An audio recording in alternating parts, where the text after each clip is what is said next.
1990-91 എന്തുകൊണ്ടാണ് ഇന്ത്യ കടക്കണിയിലേക്ക് പോയത്? ഇന്ത്യ കടക്കണിയിലേക്ക് പോയത് അതായത് കടത്തിന്റെ കാര്യം തീരുമാനിക്കുമ്പോൾ ഒരു കേന്ദ്ര ഗവൺമെന്റിന്റെ കടം, ഒരു ഫെഡറൽ സംവിധാനത്തിൽ കേന്ദ്രത്തിന്റെ കടം എന്ന് പറയുന്നത് കേന്ദ്രത്തിന്റെ കടം പ്ലസ് സംസ്ഥാനങ്ങളുടെ കടം കൂടിയാണ്. സംസ്ഥാനങ്ങളുടെ മൊത്തം കടവും കേന്ദ്രത്തിന്റെ കടത്തിന്റെ ഭാഗമായിട്ടാണ് കണക്ക് കൂട്ടപ്പെടുന്നത്. അപ്പൊ അത് പരിധി വിട്ടാൽ കേന്ദ്രത്തിന്റെ മൊത്തം കടം എന്ന് പറയുന്നത് സംസ്ഥാനങ്ങളുടെ കടവും അതോടൊപ്പം കേന്ദ്രത്തിന്റെ കടവും ചേർന്നാണ്. ഈ മൊത്തം കടം പരിധി വിട്ട സാഹചര്യത്തിലാണ് അന്ന് ഇന്ത്യ കടക്കെണിയിലേക്ക് പോകേണ്ടി വന്നത്. കടക്കെണിയിലേക്ക് പോകാൻ സമയത്താണ് ഇന്ത്യയുടെ കമ്മട്ടത്തിലിരുന്ന സ്വർണം, അതായത് കറൻസിക്ക് ബാക്കിംഗ് ആയിട്ട് വെച്ചിരുന്ന സ്വർണം സ്വിസ് ബാങ്കിൽ 2 വട്ടം പണയം വെക്കേണ്ടി വന്നു. ബാങ്ക് ഓഫ് ഇംഗ്ലണ്ടിൽ 1 പ്രാവശ്യം പണയം വെക്കേണ്ടി വന്നു. അങ്ങനെ പണയം വെച്ച് കടം എടുക്കേണ്ടി വന്ന എന്തുകൊണ്ടായിരുന്നു? നിങ്ങൾ കടക്കണിയിലേക്ക് പോകുന്നു, ഞങ്ങൾ കടം തരികയില്ല എന്ന് ഇന്റർനാഷണൽ മോണിറ്ററി ഫണ്ട്, അതായത് മറ്റു രാജ്യങ്ങളുടെ മോണിറ്ററി സ്റ്റെബിലിറ്റിക്ക് വേണ്ടി ഫോം ചെയ്ത നിധിയാണ് IMF എന്ന് പറയുക. IMF-ഉം കൈമലർത്തി, വേൾഡ് ബാങ്കും കൈമലർത്തി. ആ സാഹചര്യത്തിലാണ് ഇന്ത്യ ഈ പറയപ്പെട്ട ഇൻസ്റ്റിറ്റ്യൂഷൻ, അതായത് സ്വിസ് ബാങ്കിൽ നിന്ന് 2 പ്രാവശ്യവും ബാങ്ക് ഓഫ് ഇംഗ്ലണ്ടിൽ നിന്ന് 1 പ്രാവശ്യവും സ്വർണം പണയം വെച്ച് കടം എടുക്കേണ്ടി വന്നത്. ആ സ്ഥിതിയിലേക്ക് ഇന്ത്യ പോകരുത്. അതായത് സംസ്ഥാനം കടക്കണിയിലേക്ക് പോകുന്നുവെങ്കിൽ തീർച്ചയായിട്ടും സെൻട്രൽ ഗവൺമെന്റിന് ഉത്തരവാദിത്വമുണ്ട്. സെൻട്രൽ ഗവൺമെന്റ് അതിനെ തടഞ്ഞു നിർത്തും.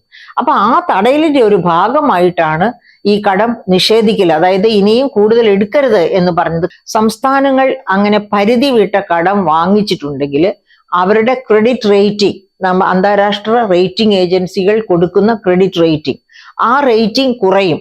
അവരുടെ റേറ്റിംഗ് കുറയുന്നത് പോലെ തന്നെ അതോടൊപ്പം കേന്ദ്ര ഗവൺമെന്റിന്റെയും ക്രെഡിറ്റ് റേറ്റിംഗ് കുറയും. കേന്ദ്ര ഗവൺമെന്റിന്റെ ക്രെഡിറ്റ് റേറ്റിംഗ് കുറഞ്ഞാൽ എന്താണ് സംഭവിക്കുക?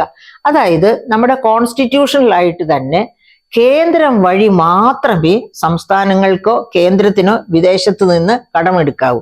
അതായത് കേന്ദ്രം വഴി കേന്ദ്രത്തിന്റെ പെർമിഷനോടുകൂടി റിസർവ് ബാങ്ക് വഴി വേണം വിദേശ രാജ്യങ്ങളിൽ നിന്ന് അല്ലെങ്കിൽ വിദേശ ഇൻസ്റ്റിറ്റ്യൂഷൻസിൽ നിന്നോ കടമെടുക്കാനായിട്ട്. അപ്പൊ ക്രെഡിറ്റ് റേറ്റിംഗ്, അന്താരാഷ്ട്ര ക്രെഡിറ്റ് റേറ്റിംഗ് കുറയുക എന്ന് വെച്ചാൽ ഇന്ത്യ വിദേശത്ത് നിന്ന് വായ്പ എടുക്കാൻ പോകുമ്പോൾ ഉയർന്ന പലിശ കൊടുക്കേണ്ടി വരും.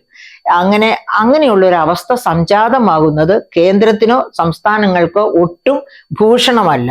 അതുകൊണ്ടാണ് ഇനിയും സംസ്ഥാനത്തെ കടമെടുക്കാൻ അനുവദിക്കരുത്. അനുവദിച്ചാൽ സംസ്ഥാനത്തിന്റെ ക്രെഡിറ്റ് റേറ്റിംഗ് തന്നെ താഴും. അതിനുള്ള ഒത്തിരി ഉദാഹരണങ്ങൾ നമ്മളുടെ കയ്യിലുണ്ട്.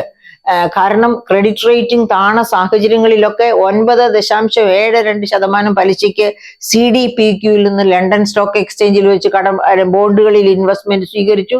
ഇവിടെ തന്നെ റിസർവ് ബാങ്ക് വഴി കടപ്പത്രം വിറ്റ് ലോൺ വായ്പ എടുത്തപ്പോഴും ക്രെഡിറ്റ് റേറ്റിംഗ് BB നെഗറ്റീവ് ആയിരുന്ന സാഹചര്യത്തില് അതായത് ഈ കേരള ഗവൺമെന്റിന് കൂടുതൽ പലിശ 7.5% പലിശ കൊടുക്കേണ്ടി വന്നിട്ടുണ്ട്.